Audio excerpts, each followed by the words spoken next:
Hello everyone, and welcome to a video, a new first of its kind, and maybe the last one. We'll find out. So about 3 months ago, I asked if you guys had some questions for me over on the YouTube channel, and a bunch of people sent me questions, and then I completely forgot about them, and then remembered, and then forgot again, and then repeated that some 4 more times. So now I'm actually going to answer those questions. So the first question here is by VacMeBabyZ. Do you recommend taking the time to make a Kana farmer if you want to have more than one main? Probably, yes. I think it's more efficient. If you think you're going to be able to support 2 main characters and really dedicate a lot of time to them, it probably makes sense in your overall schedule that you want to have a Kana. Mainly because you're going to have 2 characters that want all your totems, so you want to have an extra character that can make money that doesn't require those totems. Andre Sanzini asked, can you carry me Helix? I could, I usually don't. The main reason is not because I'm a dick, but the main reason is actually because I just hate that boss since the rework. And the more I can stay away from it, the better. So, yeah, that's why. Do you think they will give any Explorer a class bind when the rework comes out? What do I think? So clearly that has already happened. I thought it was an option. Yeah, I didn't think that they would, but I thought it was definitely an option.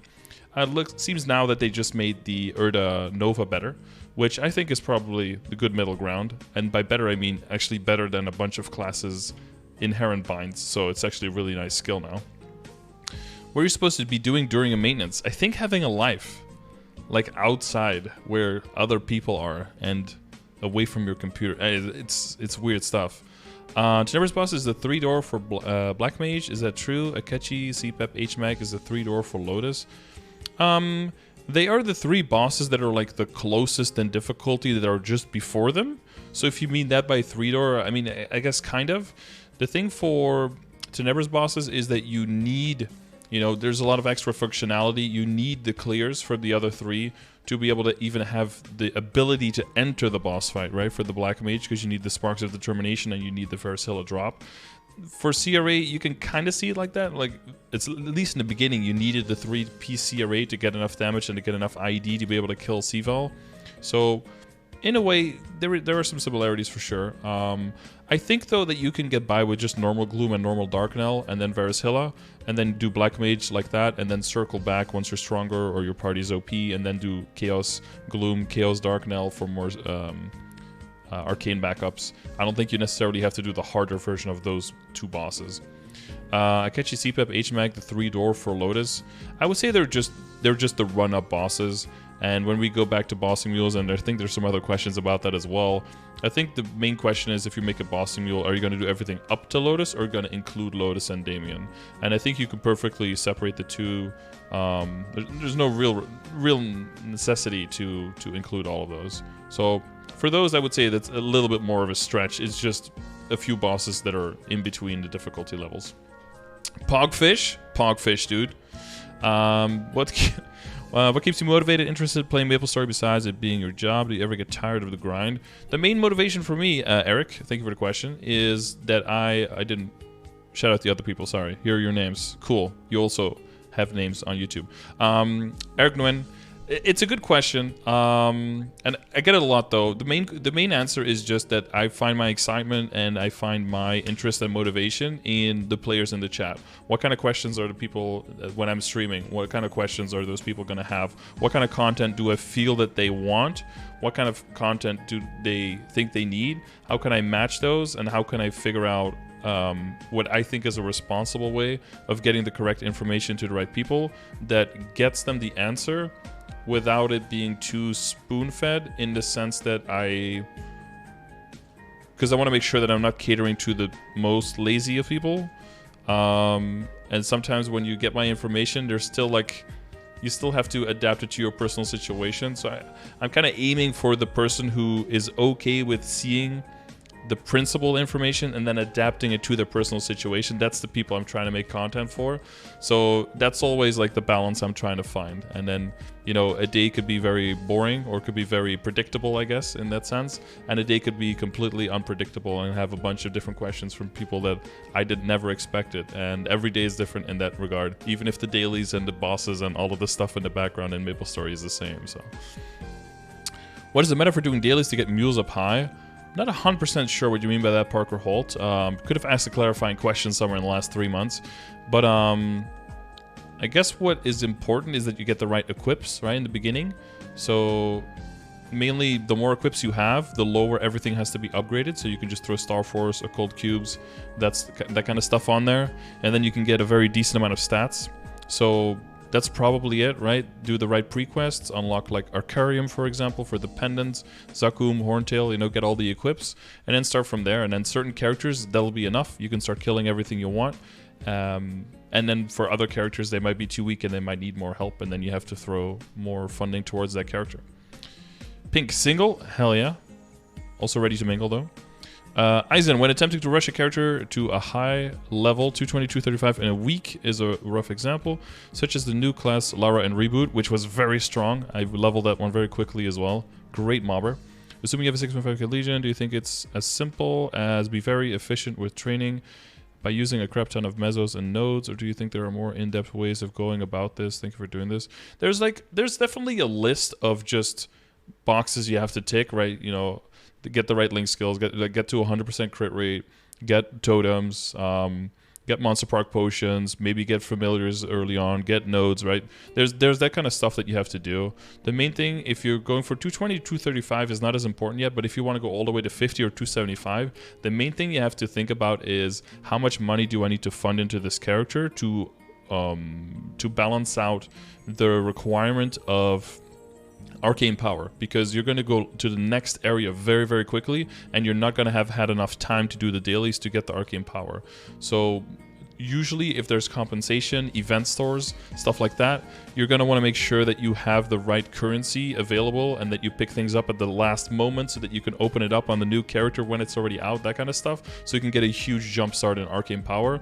And also in your hyper stats, arcane power is going to be more important, and any titles that you have will have to help you, because anything that gives you a final damage reduction is going to be basically taking away efficiency of all of the resources that you put into the character. So that's going to be your main thing, your main focus, your main thing that you're looking for.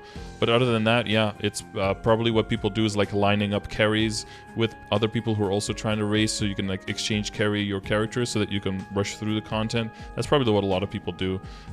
Some people, the further you go, people will set up carries in hard lucid, hard will, that kind of stuff, so they can immediately have a chance for arcane drops, that kind of thing. And then if you get that very quickly, it's just skyrocket to the moon, and you can get there really fast.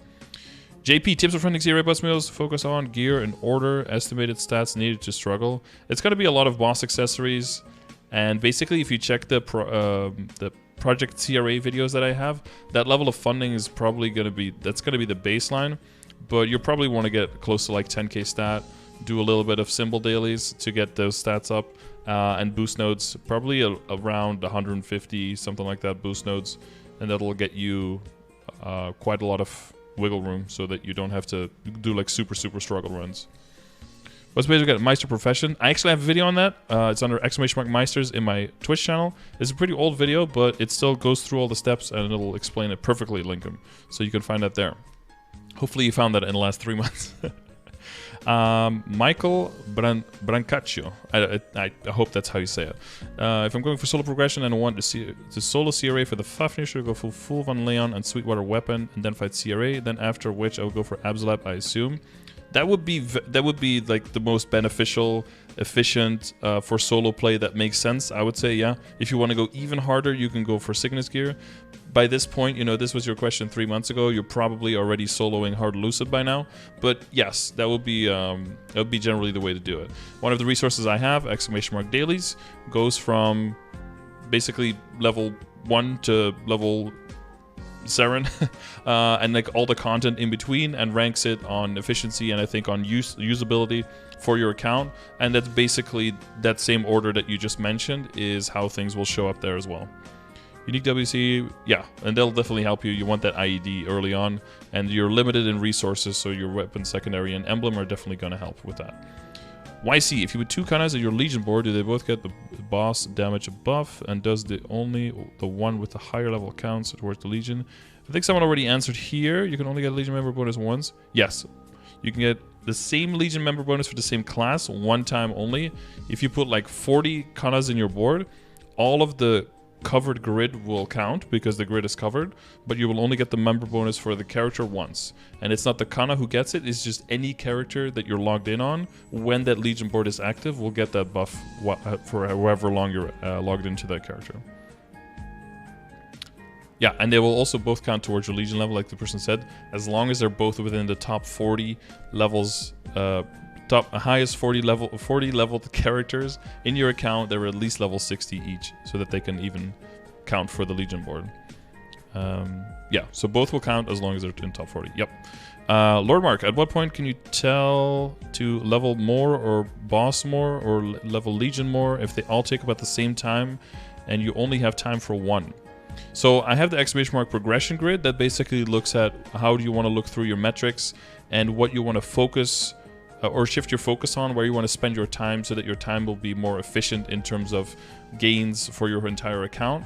If it all is kind of the same, I would say look at events. Some events will make it so that maybe training will actually be more beneficial on your main character. Some events will be like, okay, maybe there's really good items in the event shop that will help lower level characters. And then sometimes maybe there's events out with big buffs that you can give, like right now the Mudo buff that can actually help your bossing quite a bit, and then maybe you do a little bit more bossing. But when you get to a certain point, bossing is just something that you do on the side that you can, but it'll be a small part of what you do in a total week. You kind of want to move away from every single day doing like 15 bosses as daily bosses to min-max on your crystals, because it'll actually take time away from grinding instead, so you can get to the higher level bosses and you can get to the more challenging bosses that you can get equips from, and then you can focus on upgrading those equips rather than taking time away doing a bunch of small 7-8 million crystal bosses. Eric, will they make the other Chief Knights, what are remaining classes be released? Maybe a Boomerang class.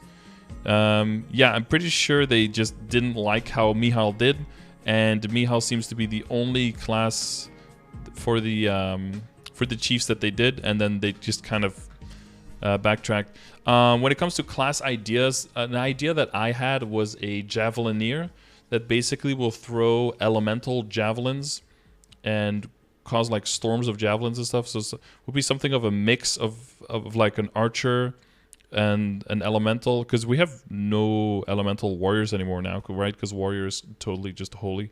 There's no elementals there anymore. And we have Ilium, kind of Ilium, no, but it would be like physical, like javelin. So it would be like Aaron meets Archer meets, you know, meets some crazy crazy stuff. We have Cadena that has a bunch of different weapons already. I don't know. I think it's actually really cool, testament to the character design that there are so many classes, but they're actually all pretty distinct. There's definitely some overlap now. The new Buccaneer that we saw definitely looks a lot like a Thunderbreaker, so they're going to have to rebrand the Thunderbreaker a bit to make sure that they stay separate and stay in their own lanes. But it is actually pretty cool to see how different they are. So I can't wait to see what they're gonna bring up. Yeah, I think what we were talking about with the chat was some kind of necromancer, and then after that Pathfinder came out, which doesn't necessarily do that. So also one thing would be really cool if the Geomancer Lara could somehow create platforms that other party members could use. That'd be really cool. Okay, what do you think, Paulo Victor? What do you think they'll do with Explorer Revamp, and will they do a Cygnus one? So it seems that at this point we know that they have confirmed that the next rework will be Cygnus. Whether that's going to be in 6 months or after that, not sure. It depends on how hard they're going to go. They basically said that all the work that they did on the Explorer revamp was about the same amount of work as 4 completely new classes that they added into the game, which is quite a lot of development time, of course. What I think that they were going to do mainly was uniformize the mobility, possibly give binds, but that was a little bit of what. And I think they were mainly going to redo the skills and the hitboxes. Well, mainly the effects, but then the skills and hitboxes for all skills up until 4th job mainly, and not really touch the 5th job at all, because they just wanted, because a lot of explorers actually have really cool 5th jobs, but not so great before 5th jobs. Like a lot of them to get to 200 was kind of like Corsair, nobody really loved that. Cannoneer was kind of slow. Buccaneer was gonna nobody. All of the Explorer warriors kind of like nobody liked leveling a marksman or bowmaster very much. Like there was a lot of classes that were just kind of up to 200, like not very cool. So it seems that they've mainly attacked that, and not did the bind thing. And the last question. Oh god, Chanyu Mei. Okay, I hope that I'm not totally fucking that up. What job complains too much even though they're totally fine? Mimi said Night Lords. I think in general a lot of classes complain. And this is just a general, you know, grass is greener on in the other side or on the other meadow or wherever you want to say. It's pretty normal to look at a class and be like, oh, they have this, we don't have this. But I'm sure that most people who would like switch to the other class will immediately be like, okay, they might have that one thing, but they don't have these 18 things that I really like about my other class, and they'll just go running back. Usually if you're with a class for a while, yeah, you'll be like pretty critical and be like, okay, yeah, the thing that we have might not be the best thing. Okay, this might be pretty good. But as soon as you switch, you'll immediately see like, okay, there's a reason I was playing that character very well. To answer your question directly, who explains too much? I don't think you'll hear Night Lords a lot saying like, where's our iframe? But then they have Dark Sight and they're soloing Black Mage, so it doesn't seem like they super need it. And then once you're liberated, everyone gets their iframe, right? Yeah, honestly, I would probably say Kana, because anything that it kind of complains about is always immediately too much, because that class is just ridiculously broken and overpowered at everything, and any kind of complaining is probably too much. Okay, so I think that was about exactly 6 minutes. Wait, let me see. Oh, 5.5. I've got 30 seconds left. Just enough to thank you guys for waiting 3+ months for an answer to your questions. I'll make a community post soon again, and then we can do this again, and then not wait a full 3 months before I answer you. Maybe only about 2 months if you guys are lucky. So let me know if you enjoyed videos of this type, and I'll see you on the next one. Bye.